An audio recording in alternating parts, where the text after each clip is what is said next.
jarayoni shiddati tez, islohotlar tobora keng mazmun kashf etmoqda. Yangi O'zbekistonda ko'p o'zgarishlar jarayoni butunlay yangi qiyofaga ega bo'lmoqda.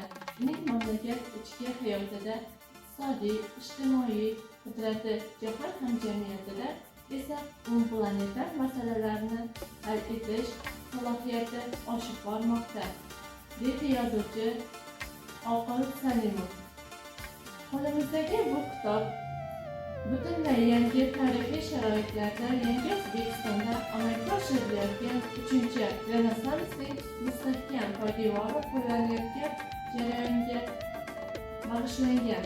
Bu kitob Oqil Salimov qalamiga mansub bo'lib, kitob 2023-yil Toshkent shahridagi Ma'naviyat nashriyotida 1000dan nusxada chop etilgan. Kitobda hozirgi kunga qadar erishgan yutuqlarimiz, mamlakatimiz taraqqiyotida olib borilayotgan ishlar to'g'risida ma'lumot keltirilgan.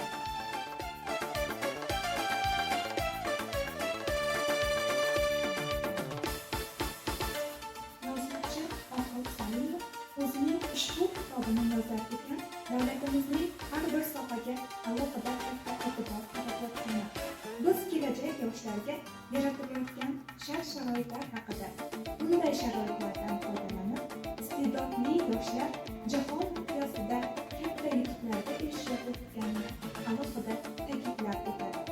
Ular bilan g'urur tuyganini yozadi.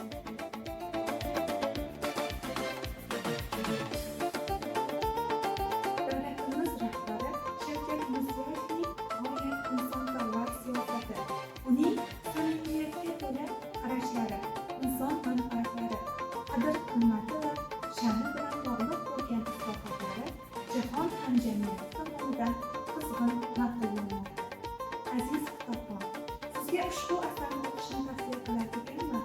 Bu kitobni o'qib, shu jadal rivojlanib borayotgan davlatda yashayotganingizda yana bir bor g'urur tuyishingiz aniq.